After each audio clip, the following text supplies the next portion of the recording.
Hey, thanks for joining us. This is Matt Sledge with the next CFO, and I am here with Dai. And we are going to jump into this new episode of the next CFO. To get started, Dai, do you want to introduce yourself really quickly and who you're with, and then we'll jump right into the icebreaker.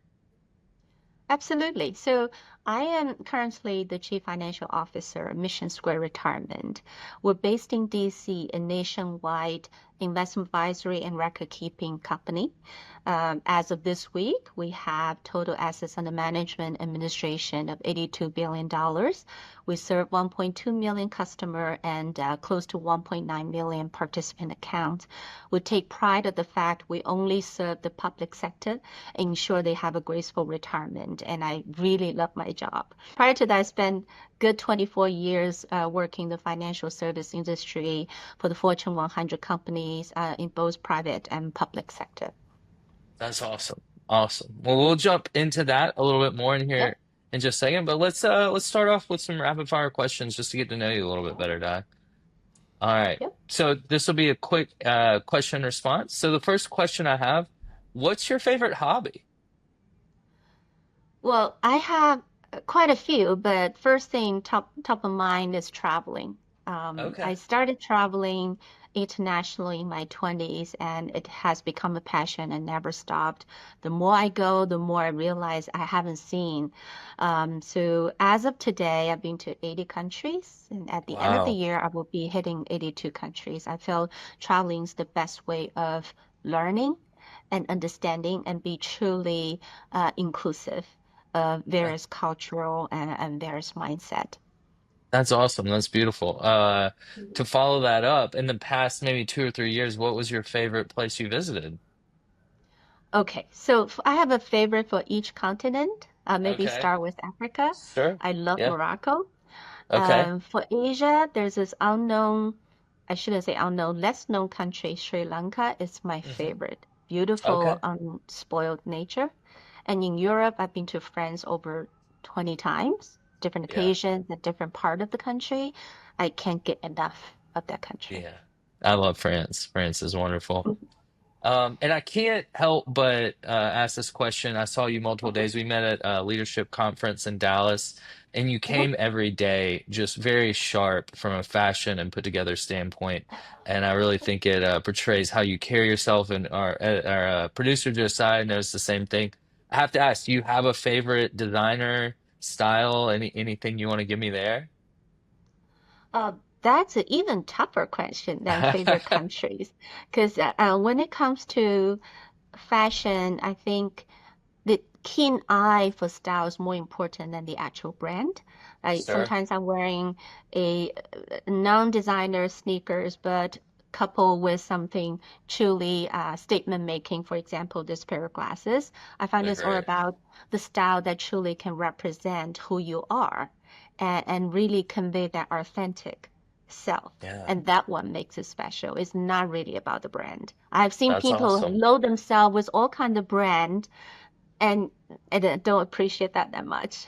Yeah, absolutely. So it's about aesthetic, not necessarily a Yes, specific line or exactly. brand. I appreciate it. Yes. Well, you do it And very taste. well. And what? Thank you. And taste. Yeah, yeah, Mhm. absolutely. All right, just a couple more and we'll jump into the interview. Do you have a favorite Yep, musician? I do. So I just finished my town hall for the finance department. The entry music is Earth, Wind, and Fire. My team knows that every time they play September, I get my blood flushing and get lots of energy from that. I think their style is so versatile from jazz, blue, funk, rock, just truly a masterpiece and sustain the test of time. Yeah, I love that. That is my favorite. I really love that song too. That's great. That's great. And then final question, is there anything in particular you're reading right now? Yes, I am reading King of Capital. It talks about the rise and falls and resurgence of BlackRock and some other public equity firm. It is an intriguing read. I think sometimes when we look back at the history, we learn something new for today. Absolutely. Absolutely. Mhm. That's great. And that's a great lead into the actual interview. So let's Yep, jump into the actual interview. I appreciate you playing along as we can get to know you a little bit better before we hop in. sure. Your personality just continues to impress. I really love that we got you on here and you agreed to it.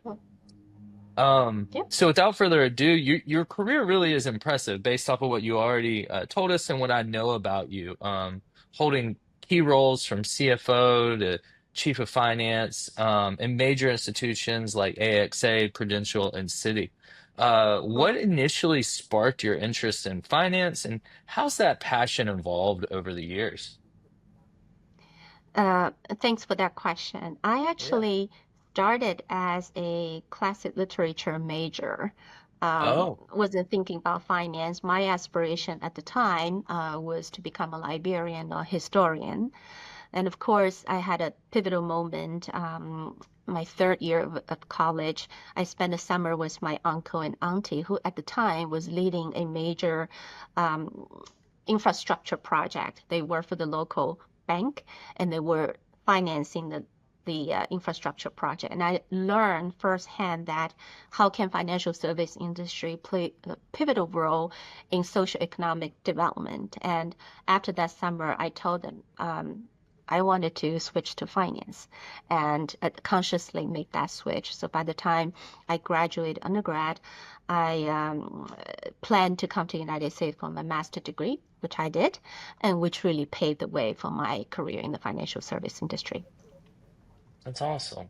That's a great story. Beyond, that pivotal moment, did you have any Mhm. particular mentors along the way, especially maybe beginning in your career that helped mold or guide you in your success? Yes, I would say I have some really interesting mentor as well as sponsors over the years. I think there's a big difference between mentor versus sponsor. I feel mentor, they're more hands-on. Those are the mentorship that sometimes assigned by the company because they see you as a rising star. They want to invest in you and pair you with a mentor within the organization. And I Hmm. benefit from that. And AXA, as a global firm, is very good with developing future leaders. And till this day, I feel I'm forever indebted to AXA and their continuous leadership development. And the sponsorships more coming from a slightly different angle.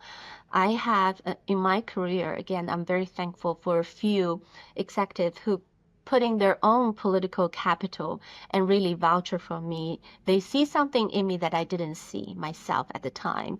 And they say, give her a chance. And till this day, I'm very, very grateful for a few sponsors within my career, throughout my career. And I try to pay it forward as I'm leading the finance organization, we're launching a couple programs. One is the CFO Shadow Day. I believe much of the leadership development is by learning, and observing. So I Hmm. offer myself to my team. They can shadow me for a day and see how I handle key stakeholders, my peers, the board, as long as the information is not confidential. The other program that we're launching is called the Tandem Mentorship Program. We match as aspirational future leaders with the designated mentor Hmm. that is within the company. And usually it's a 1 year program. They graduate from the program and learn all things about leading the team and continue to grow as the leader. And that's my way of giving back because I learn and benefit firsthand of those programs and those individuals who truly invested in me. Wow, it's a great way to give back, and I think it's truly admirable that y'all take such a selfless interest in developing the youth and maybe some of the junior members of your team. Yeah. That was one of the things I saw on your career history that I was curious about. I think I saw that you were a shadow CFO at one point. Was that similar to what you're describing, or was that something different? Shadow CFO, that was for AXA Asia Pacific Hmm. Asia Pacific region. So the reason why it's called Shadow CFO because I'm in charge of the Southeast Asian region, and each country, such as Singapore, Malaysia, Philippines, Malaysia, and Thailand, they already have their country CFO. However, based in the regional office in Hong Kong, the shadow CFO has very frequent dialogue with the country CFOs and help to promote best practice amongst the country, because as the shadow CFO of the region, I get to see the best practice of each country, and I hope to Hmm. promote that and for the other respective countries. As shadow CFO, there's an overarching strategy that we try to drive, but leverage the expertise of the local country CFOs. That's awesome. That's really Mhm. awesome. That kind of ties into your overarching theme of travel is one of the best ways to learn. So I'm sure going between all those different regions and local municipalities, you learned a lot and best practices that you may not have seen otherwise. So that's really interesting. And I have to ask, it sounds Mhm. like you've traveled around both geographically and between different companies. Were there any, was business and money? Or did you find there were differences that you brought into your current career that maybe some of your other uh, CFO counterparts in America weren't aware of or educated to because they didn't have the same journey as you? I know that there's local accounting rules everywhere you go Mhm. that are specific, but was there any overarching ideal or methodology that you picked up somewhere else that you has really served you well? Yeah, I would say, for CFO track, you could go with two trajectory. One, you grow up from the traditional accountant role and you build Hmm. upon that. That's one track, and no issue with that. And there's the second track, which I think I've seen that in the industry. The trend is, as a CFO, you not only need to be that strong technician, you also need to be that strategic thinker and has a Hmm. well-rounded experience and a holistic view of the Yeah, business operation. So the the well-rounded experience in various part of the organization truly helped. As a contemporary CFO, if I could use that term, right? sure. Yeah, One needs to have experience in treasury management, capital market, M&A, IPO, pricing, financial operations, um, financial planning analysis, taxation, internal audit, right? These days, one needs to be very fluent in the language of AI and all things technology that can help with the scaling of the business. These are the modern CFO traits, if you will. So I would say that's a second track, in which I think it's pretty much dominating the modern CFO profile. yeah, absolutely. And we'll touch on some of those items you just discussed in just a second, especially Sure. AI. I'm curious your thoughts Hmm. there. Hmm. But I am curious with your strong background in M&A, what do you think is key for a CFO when navigating an acquisition or partnership? Sure. So M&A is a very complex process, right? I Sure. mean, at one point I was teaching M&A. There are 10 steps. Maybe I'll just highlight a few of them. Like, for Yeah. example, you have to develop a strategy, identify the target companies, performing due diligence, conduct financial modeling and evaluation. And there's that negotiation and there's that post-integration. So CFO play a critical role in this entire process. But I will highlight 3 points which I found it very, very important. One is that strategic alignment, right? The Hmm. CFO should ensure the acquisition or partnership aligns with company's overall strategic goals. And this means Yeah. understand how the deal fits into the long-term vision and whether it adds value to the business. Sometimes it Yeah. could be value destroying if we're not smart. Second one is that significance of effective communication. Um, it- as a CFO, it's vital to communicate clearly with stakeholders, including the board, the C-suites, the entire organization, and external partners about the rationale behind the acquisition and how it's benefiting everyone and how it's added value and benefits for the company. And last but not least, I think the cultural fit is often overlooked. There are times we have to call it a quit. We're getting very close to the final negotiation stage with the target company, but we have to call it quit because there's a misfit in the culture. And that is so Sure. critical that ensures the post integration will be likely smooth if there's Hmm. a chemistry there between the two Yeah. organizations. So overall, I think navigating acquisition requires strong analytical skills, strategic thinking, and a strong communication to ensure a successful outcome. Yeah, absolutely. And I guess building off of that, you've talked about kind of the development into CFO and how you get there and the two different tracks. And I'm curious, especially when you're looking at things like M&As and broader, larger topics and issues, how did your view and when did maybe that bell or that click go off uh, for you to understand, okay, I've been operating one way, but to transition up to CFO, I really need to broaden my view, my understanding, become more holistic. When did that light bulb really go off for you, or did it kind of gradually build over time and experiences? Mm, I would say I came to that realization pretty early in my Hmm. career. Uh, I started with a reinsurance company in New York. 1 year on the job, I received a promotion. My manager at the time, his name is Tom, I still remember him. He highlighted that the fact the critical thinking and analytical skill was the reason, strong reason behind the my promotion, and also the fact that helped the company identify the top 20 profitable clients and the bottom 20. It really shows one thing much broadly beyond my role at the time, just as a Sure. junior analyst.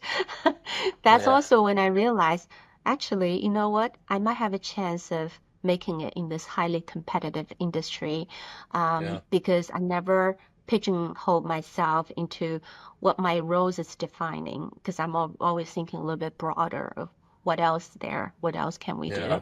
So I like to think I came to that realization as, early stage of my career, and and I'm grateful for that. Nice. And I guess a follow-up question to that it's great that your Mhm, company and other companies give so much mentorship and shadow opportunities and things like that. But maybe do mhm. you have any advice before that became available to you that you maybe could give to our listeners and aspiring leaders and CFOs on, hey, if that's not available to you, look to maybe pursue that this way. Is there Mhm. anything that worked for you before those opportunities became available? Yeah, I would say, for any aspirational leaders, I think we usually self-starters, right? There are resources Hmm. available around. I was just sharing that with my team. LinkedIn Learning is a great resources to broaden one's technical expertise as well as soft skills. The other platform I truly enjoy is the Coursera. Coursera house many well-known universities, great subject matter expert teaching the courses. Take advantage of that because one needs to prepare yourself for the CFO track, or one need broad range of experience and knowledge and expertise. And so I Hmm. would say start early, prepare yourself for that. And it's important to build that network, right? Go to conferences, events, and really build that network. And then one thing I often see during the network events is they ask, what can you do for them? I would say start with, what can I do for you? Yeah. Start with that. Offer yourself as a resource and support for the others. And vice versa, the reciprocal will come naturally. So shifting that mindset. Yeah. It is, it Absolutely. is, it's very important. Communication skills is essential, including written, verbal, Yeah. and it's not only about talking, it's also about listening. Yeah, Much of the absolutely. learning and developing is about listening and observing. Yeah, that's awesome. And that's how we met. We met at a leadership conference. Yeah. And I gotta admit that I did ask what you could do for me and asking you on this podcast, but I do appreciate that. But I think that's great advice as well, is go in and see how you can help someone and establish that relationship. That's really great advice. Yeah. So yeah, You actually touched on something, another point I wanted to make, and I thank you for that. I think by going to conferences, you stay in the know about industry trends and yeah, innovation. And Matt, you're being humble, right, by talking to you and get to and discuss with what your company is offering and learn what's really going on in the market. So these yeah. knowledge can shape strategic thinking and drive the organization forward and drive your own professional development forward. Yeah, 100%, 100%. You get opportunities you would never expect. So yeah, get out there is what we're trying to Yep, say. yep. And network. It's not all about just learning as much as you need to know it, every accounting rule and every tax law. You gotta network and have good people skills and writing skills, and it takes a rounded view. And I think that's been, as I've interviewed all the guests I've had on the next CFO, that's been a really reoccurring theme that all the CFOs have pressed is you've got to get out there, develop a holistic view, develop a better view of the entire business and your people skills. So it's great to hear you reinforce that. So yeah, let's I want to jump into a little bit of your view on financial services. You've mentioned that financial services are the first responders to people's financial health. How does this philosophy shape your goals and leadership style? Yeah. So I'm all for clients. So my philosophy as a leader is really to prioritize clients in every decision that we make. So when it Hmm. comes to capital allocation and investment, I often ask the team, my peers, right, how can we leverage this investment to deepen our relationship with our clients? How can we make their experience different or memorable? Hmm. And I also believe in building a sustainable business is really crucial because by investing wisely and safeguard our financial resources, we can ensure we can support our clients for many years to come. And Yeah. that's pretty much my philosophy. That's awesome. Yeah, that seems to be the philosophy or somewhere down thereabouts of all the successful financial services companies. So it's great to hear that. I actually worked in financial services for a time with a company that's no longer around called Stern Agee. They got acquired by Stifel, who I'm sure you've probably heard of a time or two. Mhm. So. That's awesome. So I'm curious, how do you feel about ESG and sustainability development? Um, how do you see this developing and evolving in the financial sector, or do you see it as a focus at all? Yeah, so first of all, it's a hot topic for a while, and I thought the Europeans are slightly ahead of the game, and They US are, is playing catch up absolutely. very quickly. Financial sector played a pivotal role in influencing the environmental and social governance impact. I've seen banks and investment firms, they're increasingly assessing the impact in their portfolio and seek to invest in sustainable projects. They even look within their internal resources. This not only help to mitigate the risks associated with climate change, but also position themselves favorably with clients that prioritize ESG. And also seen increasing stringent on their report of the ESG effort and performance and pushing firm to adapt more rigorous reporting standards. Um, so I think with the advanced work in the European, they also help a financial system and sustainability benchmark for the U.S. firm. I am, looking forward to see more progress in this market. Yeah, absolutely. I think you're spot on with that. I've worked with German companies and international companies, and there's Mhm, definitely a little bit more advancement and even more regulation there when mhm, it comes to reporting and staying on top of ESG. But it's definitely present in the US as well. And it's very interesting that people are molding their investment share and distribution based off that. So that's great to hear yeah. as well. We love the Mhm, environment here on the next CFO. So you briefly touched on it a little bit before with AI, but are there any mhm. big tech innovations you're particularly excited about right now?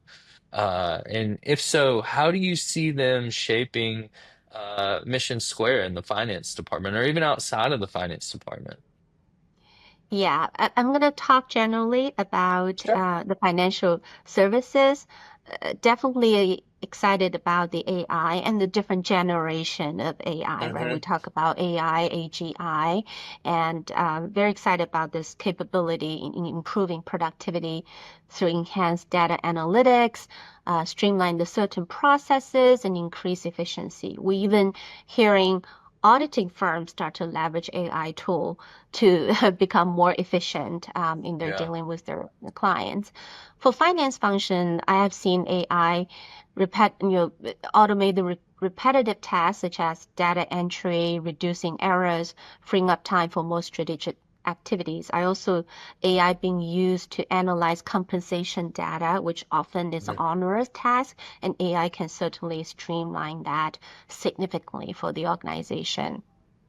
Yeah. Um, company can, well, finance department can also use AI algorithm with budgeting and financial planning. Again, usually it's Mhm. an onerous process, could last a year long, and it's not limbo.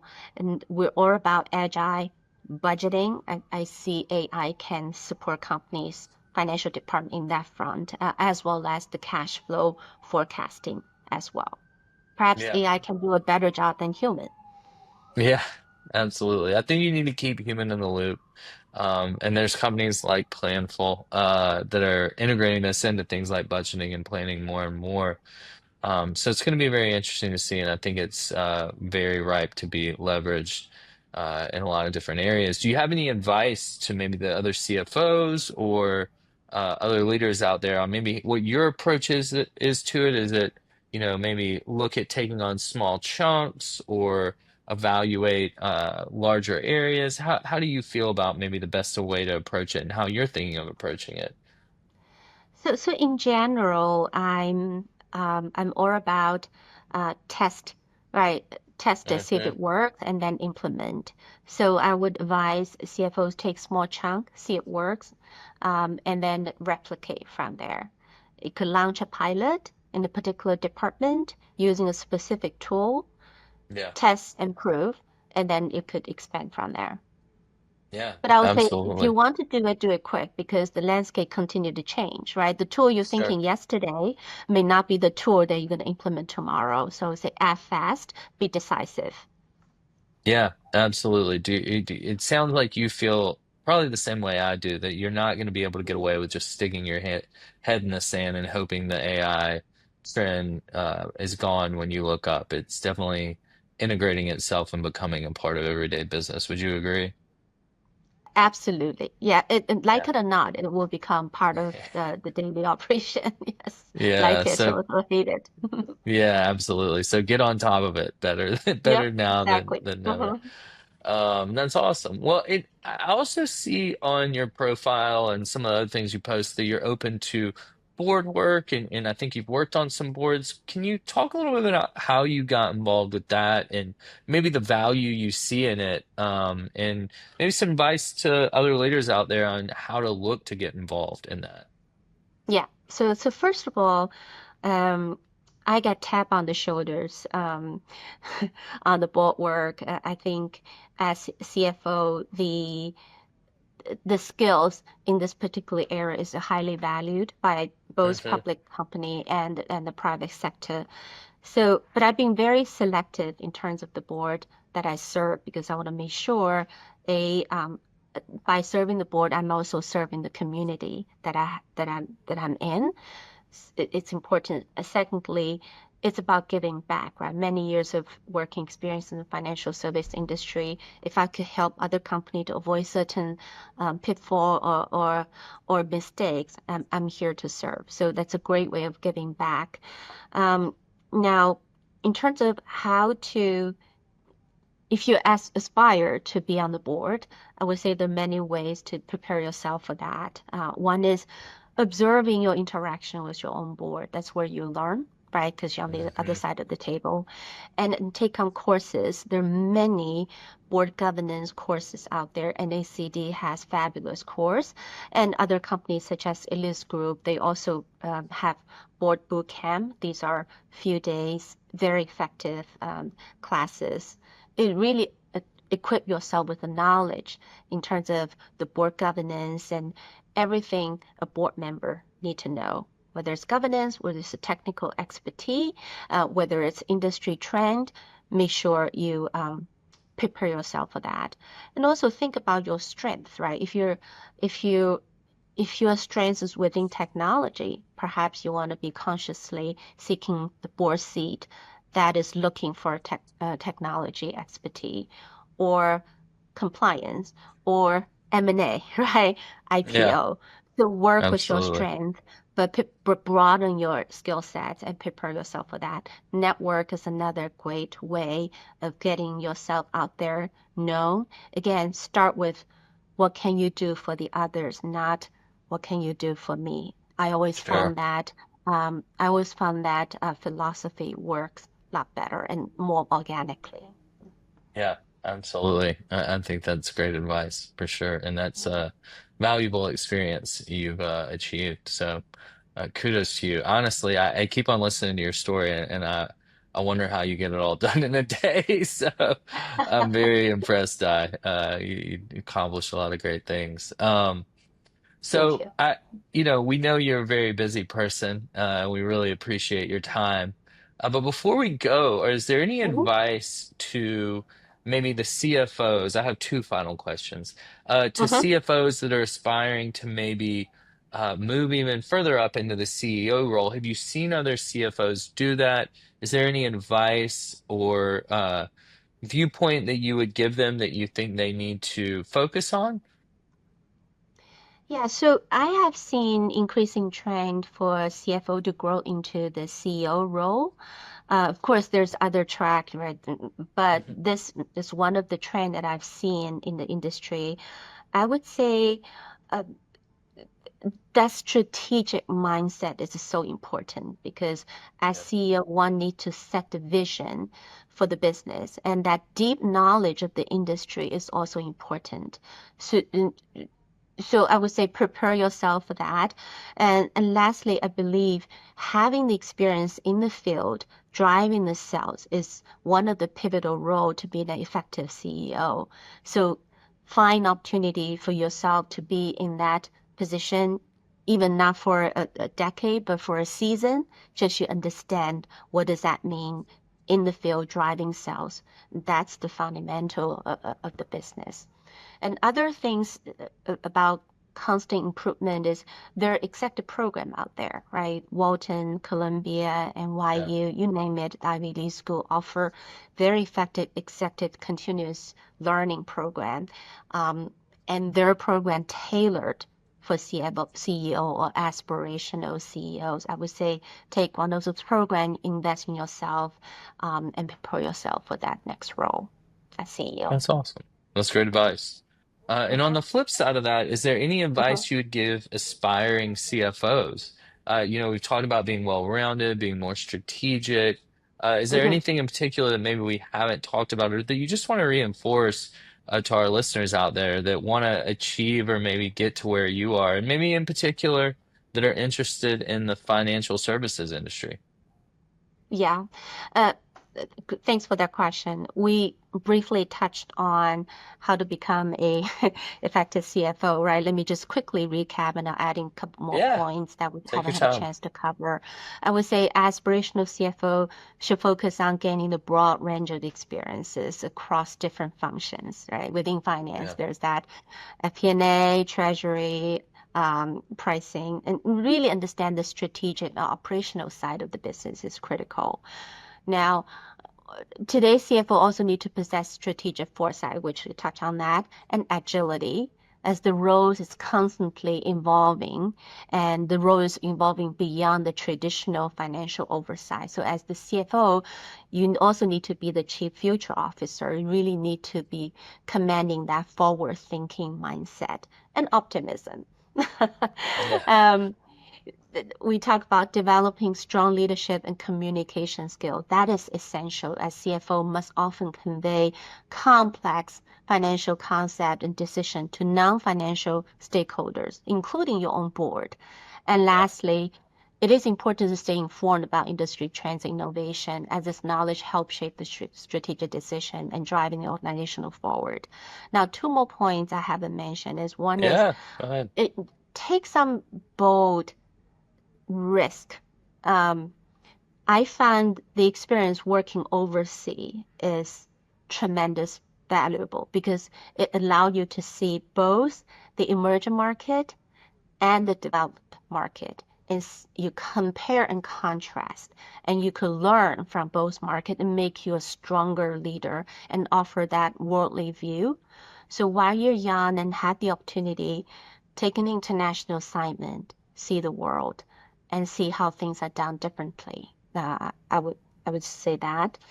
Um, and the second one is, I guess, be friends with folks who's already a CFOs, right? So it Yeah. really watch and learn, which we touch on that in some of the, Yeah. different topics. But I think watch and learn is another way to prepare yourself for that next role. Absolutely. Absolutely. All right. Well, before we go, I do have to, curiosity is killing me. I don't need to know the specific places, but you said you're going to see two more countries this year. Do you mind letting me know what the countries are? Absolutely. There are two little islands in the Caribbean. There are St. Barts and St. Kitts. I very Yeah. much look forward to enjoying the French cuisine in St. Barts, which is known Yep. for, and kick back and relax and recharge.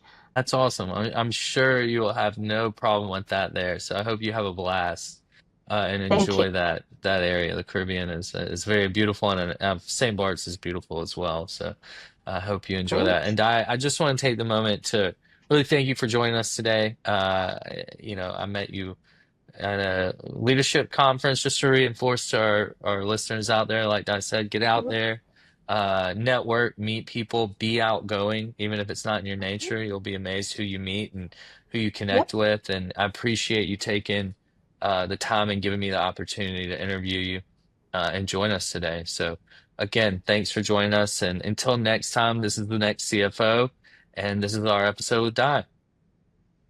Thank you, Matthew. It's my pleasure. Great to meet you, and I enjoyed the interview as well. Good luck, Absolutely. everyone out there. Yeah. Thank you, Di.